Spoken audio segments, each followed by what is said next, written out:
গতকালকে তোমাদের সাথে শিলাপুর হলুদের ভিডিওটা শেয়ার করেছিলাম, আজকে শেয়ার করব বিয়ের ভিডিওটা। আর তার সাথে সামাইরাকে কোথাও নেওয়ার সময় রেডি করতে হলে কত বেশি কাহিনী করতে হয় এটাও আজকে ভিডিওতে শেয়ার করব। So hello everyone, this is Maliha, welcome back to my new blog. তো এই তো আমি এখন রেডি হয়ে স্টার্ট করব, তো ভাবলাম এখন থেকেই ব্লগটা স্টার্ট করি। আজকে আক্তের প্রোগ্রামটা ছিল দুপুরবেলায়। গতকালকে হলুদের থেকে এসে মেকআপ রিমুভ করে ফ্রেশ হয়ে ঘুমাতে ঘুমাতেই অলমোস্ট 2টা-3টা বেজে গিয়েছিল। তো আজকে ঘুম থেকে একদমই উঠতে পারছিলাম না, তারপরেও তাড়াতাড়ি করেই ঘুম থেকে উঠতে হয়েছে। রাতে অ্যালার্ম দিয়ে রেখেছিলাম, যেহেতু আম্মুকে আর সামাইরাকে রেডি করতে হবে, আমার রমিয়া রেডি হতে হবে। আর গতকালকে শাড়ি দুইটা নিয়ে অনেক বেশি কোয়ারিজ করেছিলে, যদিও হলুদের শাড়ি দুইটা কোত্থেকে নেওয়া হয়েছিল এটা তো বলতে পারিনি, কিন্তু আজকে বিয়ের শাড়ি দুইটা কোত্থেকে নিয়েছি এটা অবশ্যই তোমাদেরকে বলে দিব। যেহেতু ঈদের একদম পরপরই বিয়ের প্রোগ্রামটা ছিল, আমি ঈদের আগেই বিয়ের শপিংগুলো টুকিটাকি করে ফেলেছিলাম। আর যেহেতু আমাদের প্ল্যান ছিল যে বিয়েতে আমরা শাড়ি পরবো, তাই ফেসবুকে অনেক খোঁজাখুঁজি করে আমি বিয়ে আর হলুদের জন্য 4টা শাড়ি অর্ডার করেছিলাম প্রজাপতি শাড়ি ফেসবুক পেজ থেকে। আমি স্ক্রিনে একটা স্ক্রিনশট দিয়ে দিব, তোমরা ওখান থেকে দেখে নিতে পারো। হলুদে তো শাড়ি দুইটা পরা হয়নি, কিন্তু বিয়েতে আজকে এই দুইটা শাড়ি আমি সিলেক্ট করেছি। একটা হচ্ছে ব্লু আর একটা হচ্ছে পেস্ট কালারের, খুবই সুন্দর শাড়ির কালার দুইটা। আমি ভাবলাম যে আজকের এই গরমের মধ্যে এই দুইটা শাড়ি একদম বেস্ট লাগবে। তো এর মধ্যে তোমাদেরকে একটু দেখাই, অমিয়া ওর মেকআপটা হাফ শেষ করার পর সামাইরাকে রেডি করতে ধরেছে। অ্যাজ ইউজুয়াল এটা অমিয়ারই কাজ, বিকজ সামাইরা নিজেও আমার হাতে রেডি হতে চায় না, আর ও রেডি করানোর সময় অনেক বেশি দুষ্টামি করে। তো আমার জিদ উঠে যায়, আমি ওকে রেডি করতে পারি না। আর এখানে ওর কাণ্ডগুলা একটু জাস্ট দেখো।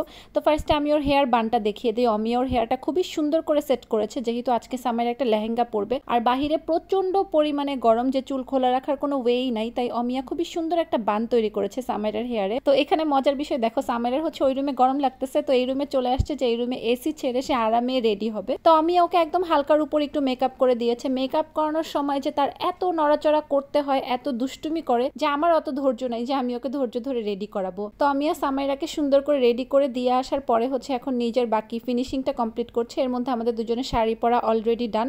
তো শাড়িটা নিয়ে যেটা বলছিলাম, আজকে অমিয়ার শাড়িটা পিকচারে দেখে সবাই এত বেশি পাগল হয়ে গেছো। আমাদের অনেক টেক্সট আসছে যে আপু শাড়িটা কোন পেজ থেকে নিয়েছো, কোথা থেকে নিয়েছো। তো এই দুইটা শাড়ি নেওয়া হচ্ছে প্রজাপতি শাড়ি ফেসবুক পেজ থেকে। তোমরা অবশ্যই গিয়ে আপুর শাড়িগুলো চেক আউট করতে পারবে, খুবই বেশি রিজনেবল প্রাইসের মধ্যে আছে আপুর শাড়িগুলার। কোয়ালিটি নিয়ে আমি কি বলবো, কোয়ালিটিটা অত্যন্তই ভালো। আর অমিয়া যে শাড়িটা পরে আছে এটা ছিল তাঁতের শাড়ি। আর এই ভরপুর গরমের মধ্যে যেহেতু আজকে দুপুরের প্রোগ্রাম ছিল, আমার রমিয়ার কাছে মনে হয়েছে এই দুইটা কালার একদম বেস্ট হবে। তো আমি কিন্তু আপুর থেকে আরো দুইটা শাড়ি নিয়েছি, আমি হচ্ছে আরেকটা ভিডিওতে সেই দুইটা শাড়িও তোমাদেরকে দেখিয়ে দিব। তো এই তো আমিও অলমোস্ট রেডি, এখন শুধু ফিনিশিং দিচ্ছিলাম। তো আজকে আমার রমিয়ার শাড়ির কালার দুইটা একদমই ম্যাচিং ম্যাচিং হয়ে গিয়েছে। আর শাড়ির কালার দুইটা এত বেশি আই সুদিং, প্রোগ্রামের সবাই অনেক বেশি পছন্দ করেছে। সবাই জিজ্ঞেস করেছিল আমাদেরকে ওখানেও যে আপু শাড়ি দুইটা তোমরা কোত্থেকে নিয়েছো। তো এই তো আমাদের সামাইরা পাখিও রেডি, একটু পরে ওর ফুল লেহেঙ্গাটা তোমাদেরকে দেখাচ্ছি। তো সামাইরার হেয়ার স্টাইলটা আমি তোমাদেরকে একটু দেখাচ্ছিলাম, বললাম একটু পিছনে ঘুরে দেখিয়ে দেই। আর সামাইরার হেয়ার স্টাইলটা করার পর অমিয়া বললো যে আমিও এরকম করে ফেলি, বাবুকে অনেক সুন্দর লাগছে মাশাআল্লাহ,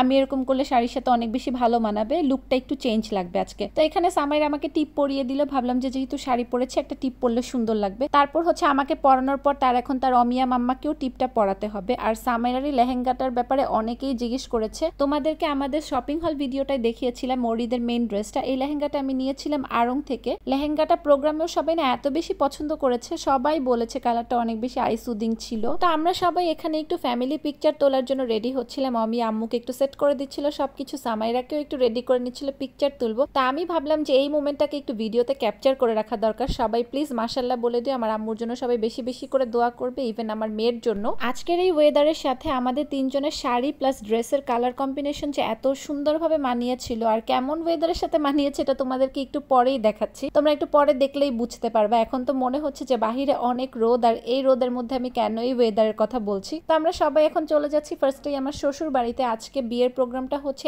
একই জায়গায়, টমাপুদের বিল্ডিং এর কমিউনিটি হলে বিয়ের প্রোগ্রামের অ্যারেঞ্জমেন্টটা করা হয়েছিল। তো আজকেও অ্যাজ ইউজুয়াল আমি আমার শ্বশুর বাড়িতে চলে আসছি। আমার শ্বশুর শাশুড়িকে নিয়ে একসাথে বিয়ের ভেন্যুতে যাব। আমার শ্বশুরের শরীরটা একটু খারাপ ছিল, যার কারণে এখনো কেউ রেডি হতে পারেনি।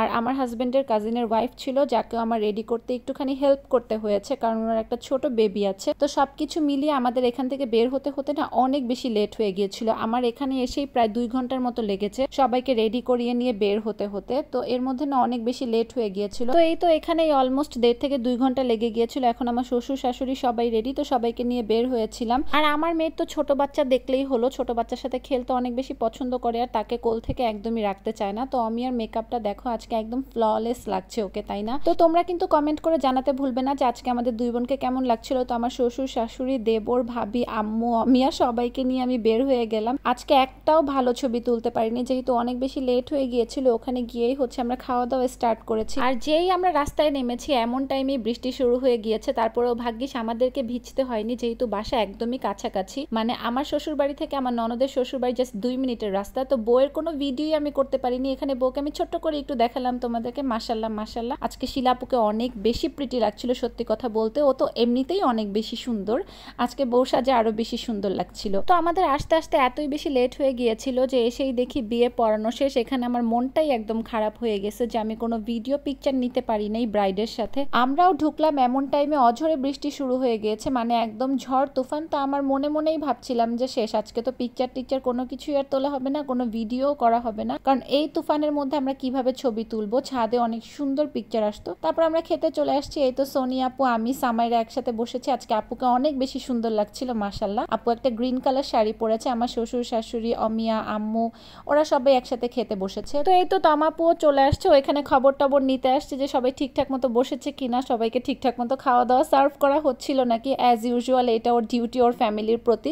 ওকে আজকে অনেক বেশি প্রিটি লাগছিল, বাট আনফর্চুনেটলি আজকে ওর সাথে একটা ছবি একটা ভিডিও কিছুই নিতে পারিনি। ফ্যামিলির মধ্যে প্রোগ্রাম হলে যেটা হয় সবাই অনেক বেশি ব্যস্ত থাকে, সো সবকিছু মিলিয়ে না ওরকম ভাবে মানে গুছিয়ে ভিডিও করা হয়নি আজকে। তারপরেও টুকিটাকি যতটুকুই ভিডিও ক্লিপ নিয়েছি ভাবলাম তোমাদের সাথে ব্লগটা শেয়ার করে ফেলি, যেহেতু তোমাদের সাথে সবকিছুই শেয়ার করি। তো আমরা খাওয়া দাওয়া স্টার্ট করেছি, আর এখানে সবাই এটাই বলছিল, আপুও বলছিল খাবার দাবার সবকিছুর অ্যারেঞ্জমেন্ট খুবই ভালো হয়েছে, খাবার খুবই মজা হয়েছিল। আর আমি অলওয়েজ আমার প্লেটটাকে না একটু মেসি করে ফেলি। তো আজকের ব্লগটা এই পর্যন্তই থাকছে। আমি, সোনি আপু, মিয়া, আমার দেবর ছাদে উঠে আমরা কিছু ফটোশুট করলাম।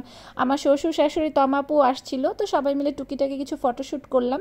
তারপর আজকের ব্লগটা এই পর্যন্তই ছিল। আশা করছি সবার কাছে ভালো লেগেছে। আল্লাহ হাফেজ।